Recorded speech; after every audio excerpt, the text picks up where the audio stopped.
نحمدہ ونصلی ونسلم علی رسولہ الکریم اما بعد فاعوذ باللہ من الشیطان الرجیم بسم اللہ الرحمن الرحیم۔ معزز سامعین و ناظرین، جیسا کہ آپ کو علم ہے کہ گزشتہ کچھ دنوں سے سوشل میڈیا پر ایک کلپ وائرل ہوا جس میں علامہ جلالی نے سیدہ کائنات سیدہ طیبہ طاہرہ مخدومہ کائنات سیدہ فاطمہ الزہراء سلام اللہ علیہا کی شان میں نہ زیبا الفاظ ہی نہیں بلکہ گستاخانہ کلمات کہی، جس پر میں اپنی طرف سے دربار حسینی بنگالی شریف کے صاحبزادگان قبلہ پیر سید مخدوم عباس محمد شاہ ہمدانی آپ کی طرف سے سجادہ نشین سیدی و مرشدی قبلہ پیر سید محمد جابر علی شاہ صاحب ہمدانی آپ کی طرف سے آستانہ عالیہ بنگالی شریف کے ساتھ جتنے بھی لوگ وابستہ ہیں ان کی طرف سے شدید مذمت کرتا ہوں۔ معزز سامعین و ناظرین، جن کی طہارت اور پاکیزگی کا اعلان اللہ رب العزت نے 14.5 صدیاں قبل فرما دیا ہو، اور جن سے اللہ نے ہر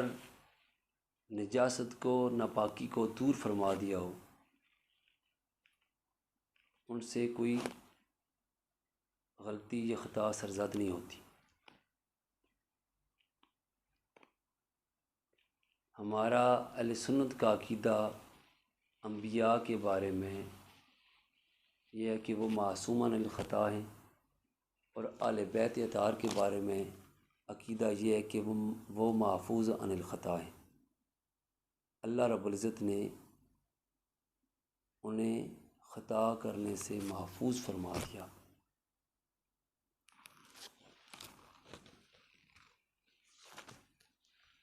میں اکابر اسلاف میں سے چند ایک کا نظریہ آپ کے سامنے رکھتا ہوں، جن کا عقیدہ محبت اہل بیت کے حوالے سے کیا تھا۔ سب سے پہلے فتوحات المکیہ میں علامہ ابن عربی لکھتے ہیں کہ فلا تعدل بآل البیت خلقا فآہل البیت ہم اہل السیادت فبغضهم من الانسان خسر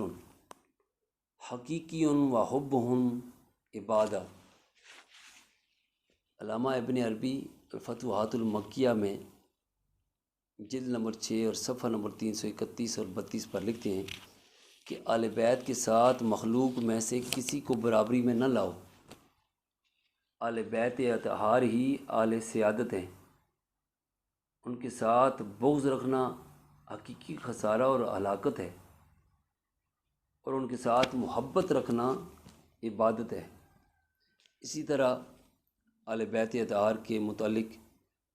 ان کا مقام بیان کرتے ہوئے ایک اور مقام پر فرماتے ہیں کہ فمن خان اہل البیت فقد خان رسول اللہ صلی اللہ تعالیٰ علیہ وسلم، جس نے اہل بیت اطہار میں سے کسی ایک کے ساتھ بھی خیانت کی، اس نے ضرور رسول اللہ صلی اللہ تعالیٰ علیہ وسلم سے خیانت کی۔ معزز سامعین و ناظرین،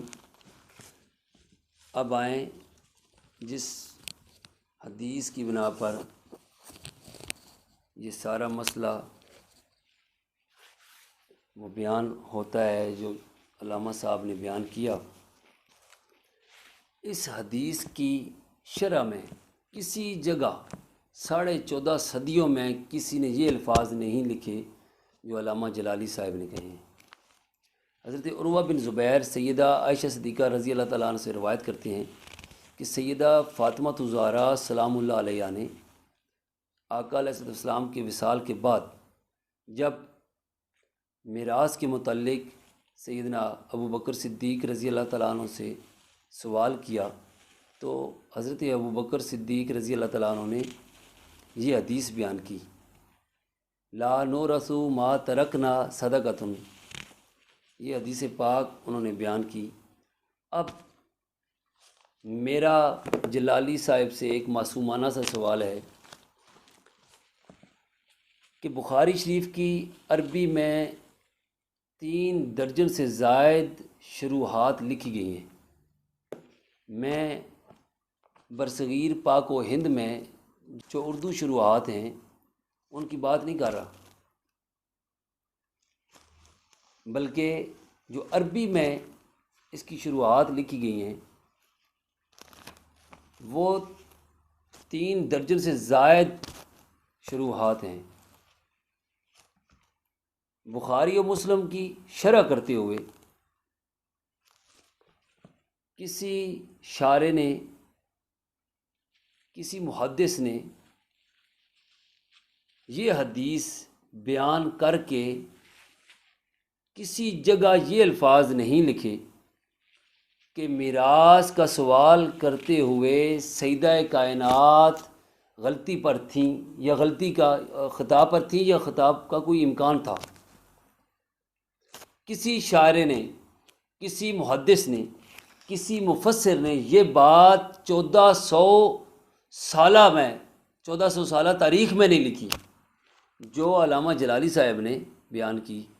کہ خطا پر تھیں، خطا کا امکان تھا، اور جب مانگ رہی تھی تو خطا پر تھیں۔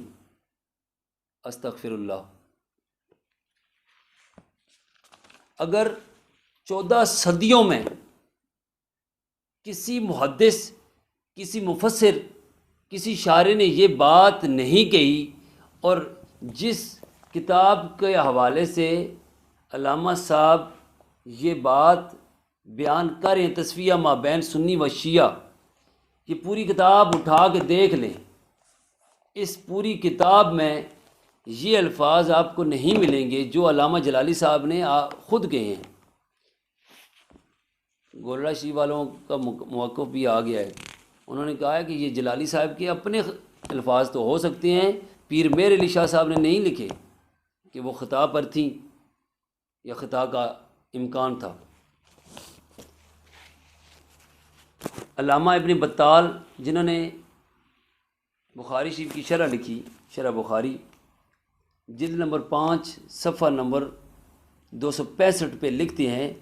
لا یجوز علی جماعت الصحابۃ الخطأ فی التاویل۔ ابن بطال لکھتے ہیں کہ صحابہ کی جماعت پر کسی بات کی تاویل کرتے ہوئے خطا کا لفظ کہنا جائز نہیں۔ ابن بطال یہ وہ شخصیت ہیں جنہوں نے بخاری کی سب سے پہلی جو شروعات ہیں ان میں سے یہ قدیم ترین شرح لکھی ہے، اور آپ کی وفات 449 ہجری میں ہوئی۔ آپ لکھتے ہیں کہ صحابہ کی جماعت پر کسی بات کی تاویل کرتے ہوئے خطا کا لفظ کہنا جائز نہیں۔ وہ تو صحابہ کے بارے میں کہہ رہے ہیں کہ ان کے بارے میں تاویل کرتے ہوئے خطا کا لفظ کہنا جائز نہیں، تو جن کو 2 نسبتیں حاصل ہیں، جن کو صحابیت کا درجہ بھی ملا ہوا ہے اور جن کو اہل بیت اطہار کا درجہ بھی ملا ہوا ہے، جن کے بارے میں میرے مصطفیٰ فرمائیں کہ سیدہ کائنات کے بارے میں فرمایا کہ بدعۃ منی، یہ میرے جسم کا حصہ ہے، یہ میرے جگر کا ٹکڑا ہے۔ ساری کائنات جب مصطفیٰ کی بارگاہ میں حاضر ہوتی، آقا علیہ الصلوۃ والسلام کی بارگاہ میں حاضر ہو کر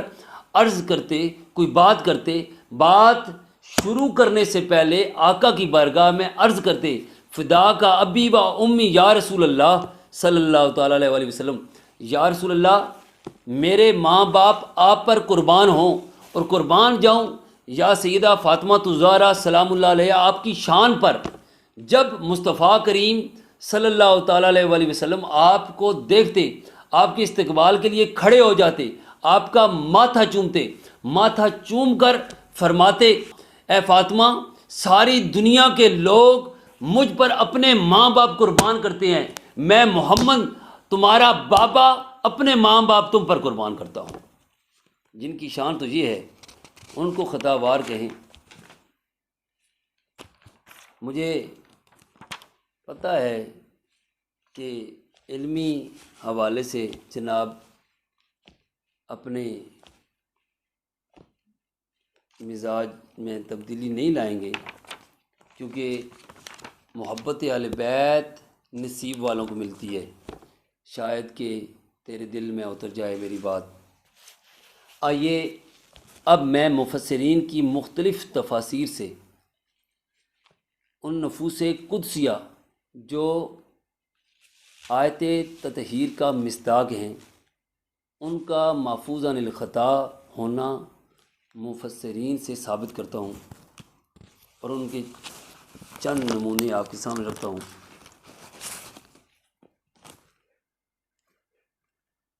یہ جو آیہ کریمہ ہے انما یرید اللہ لیذھب عنکم الرجس اہل البیت ویطہرکم تطہیرا،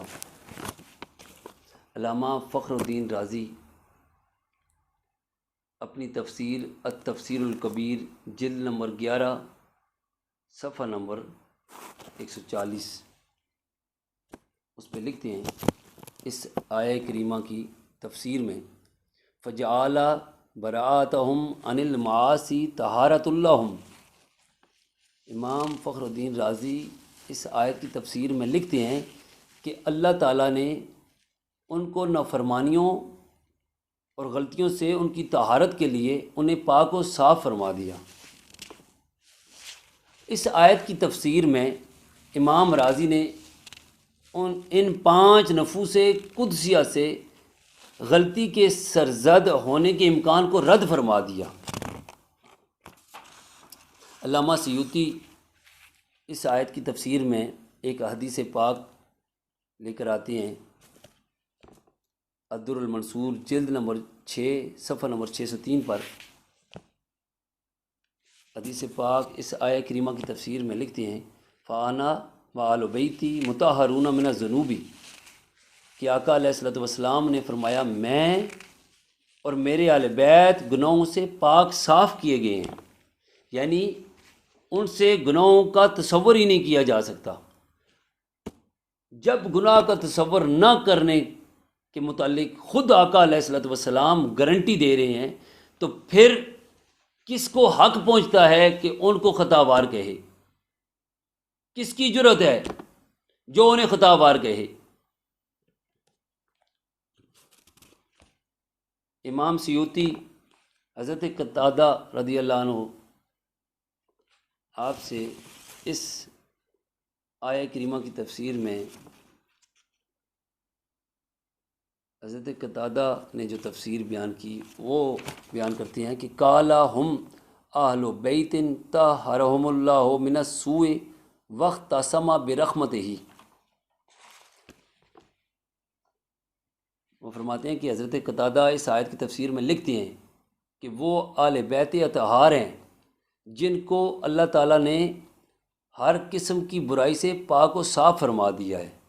اور انہیں اپنی رحمت کے ساتھ خاص فرما دیا۔ السیوطی الدر المنصور جلد نمبر 6 صفحہ نمبر 603۔ اور ایک اور حدیث لے کر آتے ہیں حدث الضحاک بن مزاحم رضی اللہ عنہ، فرماتے ہیں کہ ان نبی اللہ کان یقول نحن آل بیت طہرہم اللہ من شجرۃ النبوۃ و موضع الرسالۃ و مختلف الملائکۃ و بیت الرحمۃ و معدن العلم۔ سیوطی الدر المنصور جلد نمبر 6 اور صفحہ نمبر 6 سے 3 فرماتے ہیں کہ ضحاک بن مزاحم اس حدیث کو بیان کرتے ہیں کہ آقا علیہ الصلوۃ والسلام فرماتے ہیں ہم آل بیت اطہار ہیں، ان کو اللہ نے شجرہ نبوت اور رسالت کی جگہ مختلف ملائکہ اور رحمت کی گھر اور علم کے خزانے کے سبب پاک و صاف فرما دیا۔ امام بیضاوی اس آیت کی تفسیر میں لکھتے ہیں والاحتجاج بذالک علی عصمتہم۔ بیضاوی تفسیر بیضاوی جلد نمبر 4 صفحہ نمبر 374۔ اب جو اس میں امام بیضاوی نے عصمتہم کا لفظ استعمال کیا ہے، عصمت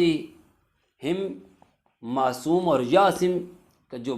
مادہ ہے وہ ایک ہے، عین صاد اور میم، جس کا معنی ہے پاک ہونا اور معصوم ہونا۔ اب معصوم تو انبیاء کی ذات ہے، اور اہل سنت کے نزدیک ہم ان کو محفوظ عن الخطا سمجھتے ہیں۔ جیسے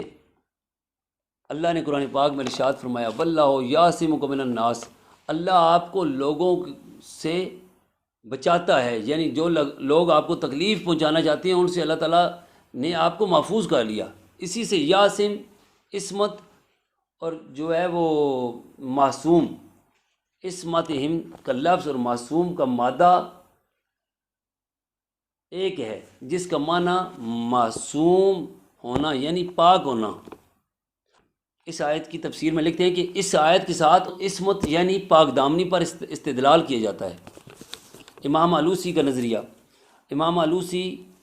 لفظ رجس کا مختلف ائمہ لغت سے معنی بیان کرتے ہوئے اس آیت کی تفسیر میں کہتے ہیں کہ والرجس فی الاصل الشیء، رجس فی الاصل الشیء القاذر، وقال السدی الاثم، وقال الزجاج الفسق، وقیل الشک، وقیل البخل والطمع، وقیل الاہواء والبدع، والمعنى على ما قیل انما یرید اللہ لیذہب عنکم الذنوب والمعاصی، والمعنى انما یرید سبحانہ لیذہب عنکم الرجس یصونکم من المعاصی صونا بلیغا۔ امام آلوسی کے نزدیک بھی اہل بیت اطہار محفوظ عن الخطا اور گناہوں سے مبرہ ہیں۔ الرجس اصل میں ناپاک چیز کو کہتے ہیں۔ امام سدی کہتے ہیں کہ اس سے مراد گناہ ہے، امام زجاج کہتے ہیں اس سے مراد فسق و فجور ہے، اور کہا گیا ہے کہ اس سے مراد شک ہے، اور کہا گیا ہے کہ اس سے مراد بخل طمع ہے، کہا گیا کہ اس سے مراد خواہشات اور بدعات ہیں۔ اور اس آیت کا معنی جو کیا گیا ہے تاکہ اللہ تعالیٰ تمہیں تمام قسم کے گناہوں اور معاصی سے بچائے، اور اس کا معنی ہے کہ اللہ تعالیٰ تمہیں تمام قسم کے معاصی و گناہوں سے اچھی طرح سے بچائے اور تمہاری حفاظت فرمائے۔ امام آلوسی کے نزدیک بھی اہل بیت اطہار محفوظ عن الخطا ہیں اور گناہوں سے مبرہ ہیں، ان سے خطا سرزد نہیں ہو سکتی۔ علامہ شوکانی اس آیت کی تفسیر میں لکھتے ہیں کہ اے یطہرکم من الارجاس والاردان تطہیرا کاملا۔ علامہ شوکانی بیان کرتے ہیں کہ یعنی اللہ تعالیٰ نے تم کو تمام قسم کی ظاہری اور باطنی پلیدیوں سے مکمل طور پر پاک و صاف فرما دیا ہے۔ امام شوکانی کے نزدیک بھی پنجتن پاک کلی طور پر تمام قسم کی پلیدیوں سے پاک و صاف ہیں، اور ان سے کسی قسم کی غلطی کا صدور ناممکن ہے۔ علامہ صاحب یہ تھا تھوڑا سا آپ کو آئینہ دکھایا ہے، چونکہ آپ کا رات کو ہی کلپ آیا ہے اور مجھے امید تھی کہ آپ رجوع کر لیں گے، لیکن اس میں بھی آپ نے کوئی ایسی بات نہیں کی کہ پھر آپ علمی باتوں کی طرف لے کر آ رہے ہیں، بار بار تصفیہ مابین سنی و شیعہ کے ریفرنس دے رہے ہیں۔ تو اس میں تو پیر میر علی شاہ صاحب رحمۃ اللہ علیہ نے یہ الفاظ ایک جگہ پر بھی دکھا دیں کہ انہوں نے ایک جگہ کسی جگہ پر لکھا ہو کہ سیدہ فاطمہ الزہرا سلام اللہ علیہ جب گئی تھیں تو خطا کا امکان تھا اور خطا پر تھیں، اور جب مانگ رہی تھی تو خطا پر تھیں۔ مولوی صاحب اب مناظرہ کی بات نہیں ہے، یہ ہمارا ایمان کا مسئلہ ہے۔ آپ کو اپنے علم پر فخر ہوگا، علم تو وہ ہے جو باب علم اور مدینۃ العلم کے گھرانے کا ادب سکھائے۔ یہ کس علم کی بات کر رہے ہیں آپ کہ جس علم کی بات آپ کر رہے ہیں وہ علم تو خیرات ہے باب علم اور مدینۃ العلم کی، وہ تو اس دہلیز کے ساتھ جڑنے کا نام ہے جو مدینۃ العلم اور باب علم کی دہلیز کا ادب نے سکھائے، ان سے محبت نہ سکھائے، ان کا قرب نہ سکھائے، وہ علم نہیں ہے، وہ گمراہی اور جہالت ہے۔ علامہ صاحب، آپ کو علم پر فخر اور مان ہوگا، میں آپ کو علمی مناظرہ تو اس کا چیلنج نہیں کر رہا، میں نے کچھ چیزیں آپ کو بیان کر دی ہیں، علمی بات بھی ہو سکتی ہے آپ سے، لیکن اب علمی مناظرہ نہیں ہوگا۔ اب میں آپ کو مناظرہ کا چیلنج نہیں بلکہ مبالغہ کا چیلنج کرتا ہوں۔ علامہ جلالی صاحب، آپ کا دعویٰ تھا کہ کوئی میرے سامنے علمی بات لے کر آئے، میں نے آپ کے سامنے محدثین اور مفسرین کی عبارات رکھ دیے، اب فیصلہ آپ کے ہاتھ میں ہے۔ آپ نے جو الفاظ بولے ہیں اور بے ادبی کی ہے اور گستاخی کی ہے کہ سیدہ کائنات خطا پر تھیں، خطا کا امکان تھا، اور جب آپ سیدنا ابوبکر صدیق کے سامنے گئیں تو جب مانگ رہی تھیں اس وقت بھی خطا پر تھیں۔ اگر آپ ان الفاظ سے تائب نہیں ہوتے، رجوع نہیں کرتے، تو علامہ جلالی صاحب پھر آپ سے مناظرہ نہیں ہوگا، پھر میں آپ کو مبالغہ کا چیلنج کرتا ہوں۔ اگر آپ سچے ہیں تو پھر آئیں، ساری دنیا کے سامنے جگہ اور مقام آپ متعین کریں، جگہ اور مقام آپ متعین کریں، میں اس جگہ پر آؤں گا اور ہم دونوں آگ لگا کر اس آگ میں دونوں داخل ہوں گے، جو اس میں بچ گیا وہ سچا ہے اور جو مر گیا وہ جھوٹا اور لعنتی ہے۔ علامہ جلالی صاحب، یہ جذباتی بات نہیں، آپ آئیں، میرا عقیدہ ہے، میں سیدہ کائنات کی دہلیز کا سگ ہوں، اور اگر 1 کروڑ بھی میری جانیں ہوں تو ہر جان کو میں سیدہ کائنات کے نالین پاک کی دور مبارک پر قربان کرتا رہوں۔ مجھے کروڑ بار بھی زندگی ملے تو کروڑ بار میں مصطفیٰ کریم صلی اللہ تعالیٰ علیہ وسلم کی لخت جگر سیدہ کائنات کی نالین پاک کی دور مبارک پر اپنی جانوں کو قربان کرتا رہوں۔ علامہ صاحب، اگر آپ تائب نہیں ہوتے اور رجوع نہیں کرتے تو پھر میں آپ کو مبالغہ کا چیلنج کرتا ہوں، لکڑیاں اور پیٹرول میں لے کر آؤں گا، جگہ اور مقام آپ متعین کریں، دونوں ہم ہاتھ پکڑ کر اس آگ میں داخل ہوں گے، جو جل کے مر گیا وہ جھوٹا ہے اور جو اس سے بچ گیا وہ سچا اور مصطفیٰ کا غلام اور سیدہ کائنات کا غلام ہوگا۔ یہ سیدہ کائنات کی دہلیز کے سگ کا آپ کو چیلنج ہے، اگر آپ اس میں سچے ہیں تو آپ میرا یہ چیلنج قبول کریں۔ یہ 1 دن کے لیے نہیں، 2 دن کے لیے نہیں، 3 دن کے لیے نہیں، ساری زندگی، جب تک آپ کی زندگی ہے اور جب تک میری زندگی ہے، میں آپ کو یہ چیلنج کرتا ہوں اس بات پر کہ جو آپ نے یہ کہا ہے کہ سیدہ کائنات خطا پر تھیں اور خطا کا امکان تھا، اور جب مانگ رہی تھیں تو خطا پر تھیں، میں کہتا ہوں کہ آپ محفوظ عن الخطا ہیں، آپ سے خطا سرزد نہیں ہو سکتی۔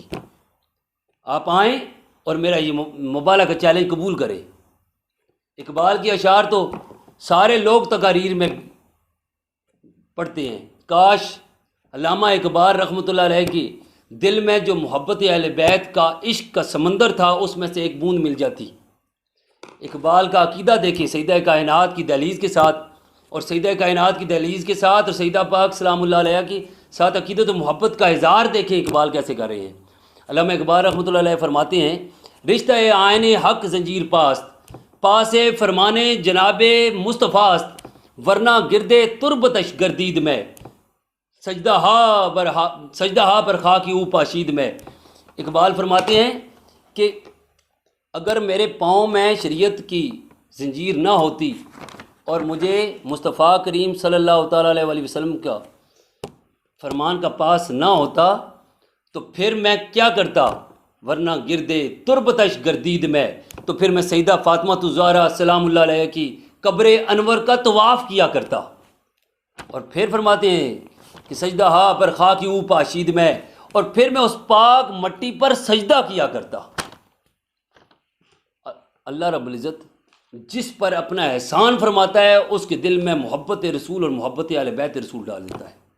خدا جسے اوجے کمال دیتا ہے اسے بطول کی چوکھٹ پہ ڈال دیتا ہے۔